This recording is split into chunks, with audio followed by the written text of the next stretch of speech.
Ce podcast est réalisé avec le soutien du Centre pour la cybersécurité Belgique.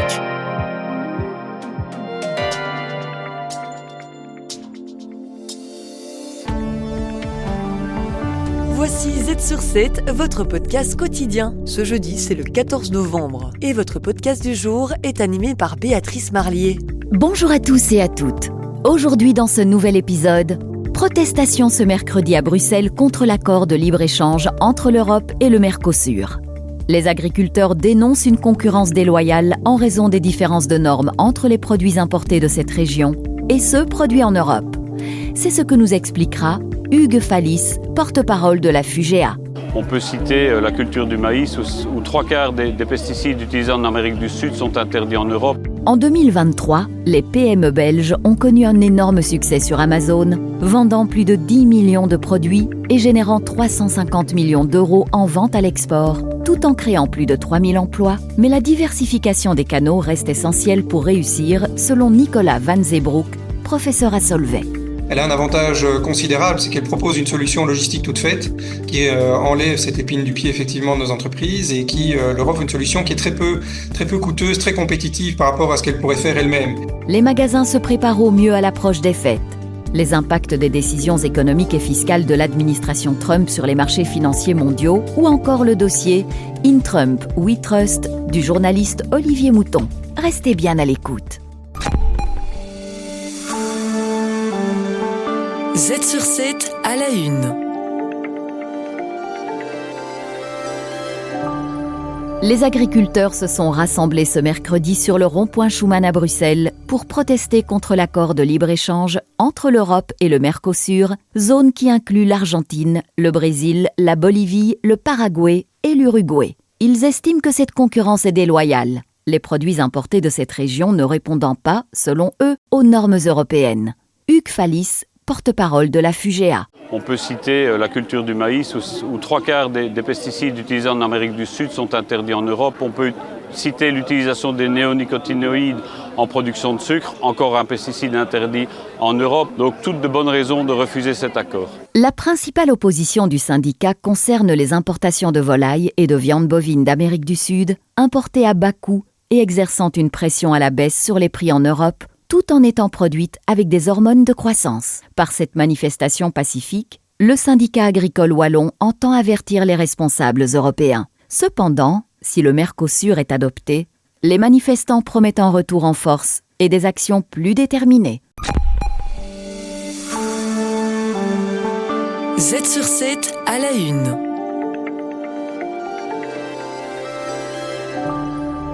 2023 est l'année du succès pour les PME belges sur Amazon. Elles y ont vendu plus de 10 millions de produits, soit 20 par minute, enregistrant une hausse de 75% en un an seulement. Elles ont aussi généré 350 millions d'euros en vente à l'export, une progression de 70% par rapport à 2022 et contribué à la création de plus de 3000 emplois en Belgique. Aujourd'hui, une PME sur 2 a un commerce en ligne et parmi elles, 1 sur 3 utilise un marketplace comme Amazon. Mais pour réussir, la diversification reste la clé. Nicolas Van Zeebroek, professeur d'économie digitale et stratégie à Solvay. Dans la mesure où on arrive à développer le commerce électronique et surtout à l'exportation, c'est plutôt une bonne nouvelle de prime abord. Maintenant, la grande question, c'est est-ce que ces ventes se font en plus de tout ce que nos PME vendaient de toute façon, ou est-ce que ça se fait simplement via un nouveau canal qui est celui d'Amazon à la place des canaux traditionnels? Auquel cas, on gagne pas grand-chose, peut-être même qu'on transfère de la valeur vers Amazon plus qu'autre chose. Les avantages logistiques d'Amazon séduisent de nombreuses entreprises. Depuis des années, le géant du e-commerce a injecté des dizaines de milliards dans ses réseaux logistiques et dans ses algorithmes d'optimisation. Elle a un avantage considérable, c'est qu'elle propose une solution logistique toute faite qui enlève cette épine du pied effectivement de nos entreprises et qui leur offre une solution qui est très peu coûteuse, très compétitive par rapport à ce qu'elle pourrait faire elle-même. Encore une fois, ça crée en retour une très grande dépendance parce qu'il n'y a pas de solution aussi compétitive que celle-là probablement sur le marché. Malgré tout, certaines PME restent hésitantes, souvent par manque de formation. Pour les aider, Amazon s'associe aux chambres de commerce flamandes afin de proposer des formations gratuites et de guider les PME dans l'écosystème numérique. Z sur 7 à la une.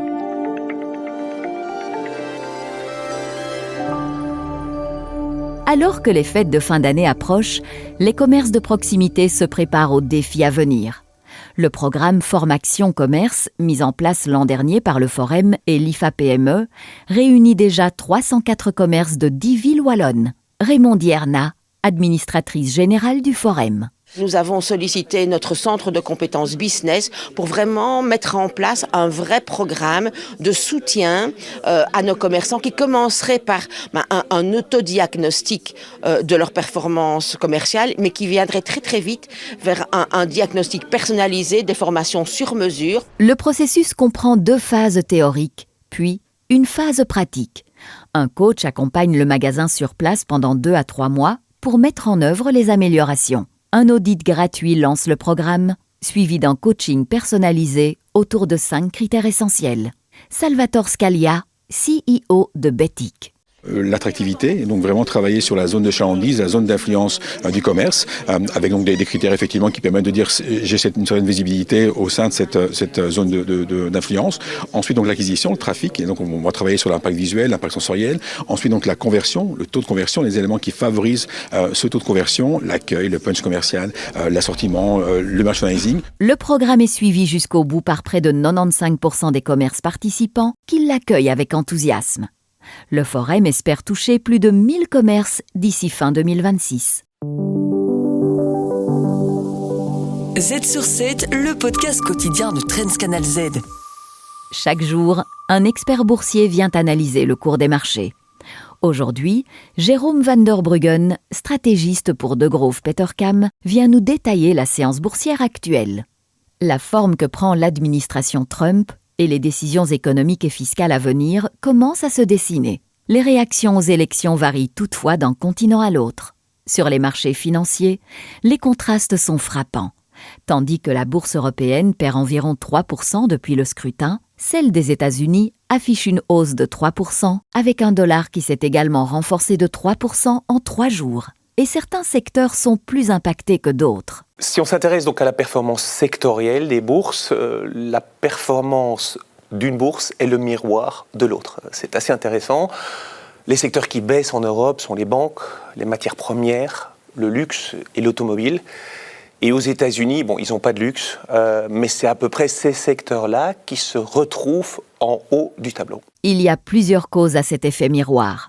De fait, les faiblesses du modèle européen sont mises en lumière par la nouvelle administration américaine. Le tarif universel de 10% impactera la zone euro, dont les exportations vers les États-Unis représentent 3,5% de son PIB et génèrent un excédent commercial conséquent. Par ailleurs, l'agenda de dérégulation et de baisse d'impôts laisse entrevoir la stratégie de la nouvelle administration pour amorcer la réindustrialisation de l'Amérique. Et voilà ce qu'en pense Jérôme van der Bruggen. Alors, mon avis, j'ai déjà eu l'occasion de l'exprimer sur cette antenne, c'est que l'appareil européen n'a rien à envier à l'appareil industriel américain.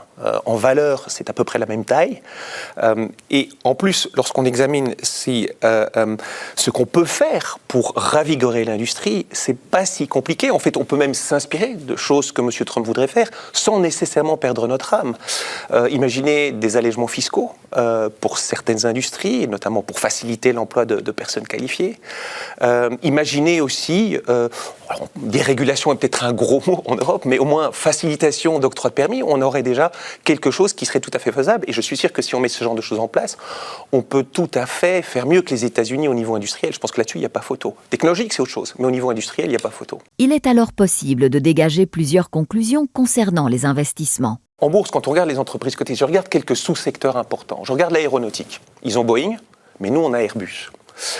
Si je regarde par exemple les machines-outils pour l'industrie des semi-conducteurs, ils ont Applied Materials, on a ASML, 10 fois mieux. Lorsqu'on regarde l'électrification, ils ont Eaton, on a Schneider Electric.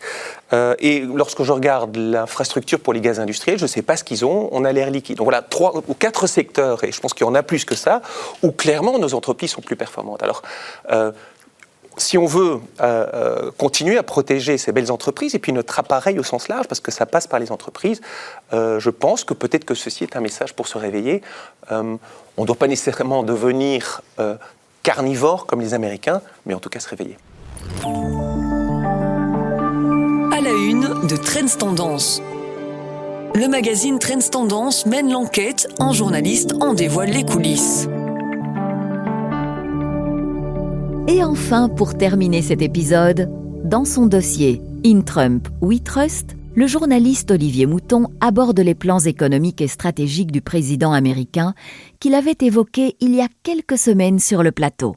Premièrement, bien que ces projets soient source de préoccupation, les experts et CEO belges aux États-Unis restent assez optimistes. Oui, en tout cas, les patrons que l'on a interrogés qui sont présents aux États-Unis nous disent que globalement, ils ne pensent pas que leur activité et leur croissance sera impactée là-bas. Je pense à François Michel de John Cockerill ou à Fabrice Brion-Daiker, donc des acteurs quand même intéressants.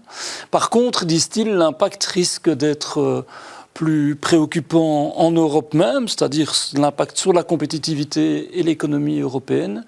C'est bien pour ça d'ailleurs que les marchés sont plus inquiets chez nous que là-bas. Ensuite, pourquoi ont-ils été surpris que certains en Europe aient réagi avec étonnement face au choix des électeurs américains ? C'est étonnant parce que les patrons qu'on interroge un peu, comme c'est le cas en Pologne ou en Ukraine d'ailleurs, ils nous disent c'était presque évident que Donald Trump allait remporter cette élection américaine et leur constat qui est là aussi un peu inquiet, c'est qu'on connaît très mal en fait notre grand allié, notamment parce que l'impact de l'inflation, par exemple, a été important là-bas, que les questions à la fois de protectionnisme économique et de sécurité étaient vraiment loin devant les préoccupations. Et donc, il était écrit quelque part que l'on assiste à ce qui est malgré tout une révolution. Troisièmement, ils sont tous assez d'accord sur un point.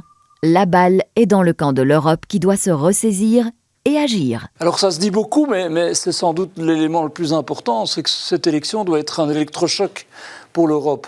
Alors on sait, il y a déjà beaucoup de choses qui ont été écrites, il y a 2 rapports qui sont prêts, les rapports Letta et Draghi qui évoquent le marché unique européen, la compétitivité européenne, les investissements nécessaires en matière d'innovation, notamment.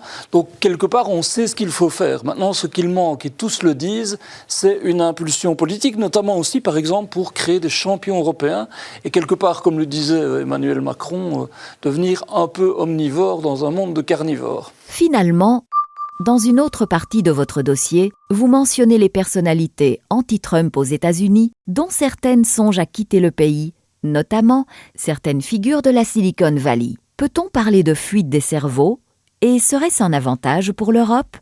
Alors 2 choses. La première, quand il y a eu le premier mandat de Donald Trump, on avait déjà eu cette perception éventuelle, ça ne s'est pas vérifié, et donc on peut constater plutôt que le nombre d'Américains venant vivre en Belgique et en Europe est moins important. En Belgique surtout, ce que l'on peut dire, c'est que on ne met pas toujours tous nos atouts en valeur. Alors à la fois au niveau technologique, au niveau de l'attractivité du pays, alors que par exemple des pays comme le Portugal ou l'Estonie sont nettement plus occupés à séduire, et notamment ces cerveaux-là. Donc on n'est pas nécessairement bien mis, et il faut dire qu'avec le spectacle politique que l'on donne pour le moment, on n'a pas des arguments très forts à faire valoir. La suite à découvrir dans le Trends Tendance. Merci à tous et à toutes d'avoir écouté cet épisode. On se retrouve demain avec plus d'analyses sur l'actualité.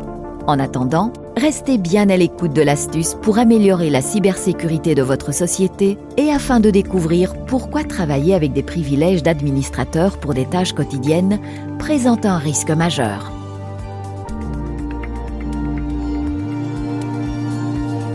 Z sur 7, le podcast quotidien de Trends Canal Z.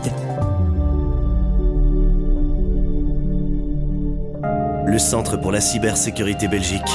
Œuvrons ensemble à un avenir plus sûr dans le domaine de la cybersécurité. Travailler avec des privilèges d'administrateur pour des tâches quotidiennes présente un risque majeur pour la cybersécurité. Il s'agit d'un des éléments clés dans les niveaux basiques du Cyber Fundamentals Framework du Centre pour la cybersécurité Belgique. Lorsque les utilisateurs travaillent par défaut avec des privilèges d'administrateur, les programmes malveillants et les criminels peuvent plus facilement accéder aux données sensibles et aux paramètres du système. Pour les tâches quotidiennes, les utilisateurs devraient toutefois travailler avec un compte d'utilisateur. Cela permet de minimiser les dommages en cas de violation potentielle. Lorsque les privilèges d'administrateur sont vraiment nécessaires, il est possible de fournir un accès temporaire ou limité. La mise en œuvre du principe de moindre privilège garantit que les utilisateurs n'ont accès qu'aux ressources dont ils ont strictement besoin, ce qui améliore la cybersécurité. Le Centre pour la cybersécurité Belgique. Œuvrons ensemble à un avenir plus sûr dans le domaine de la cybersécurité.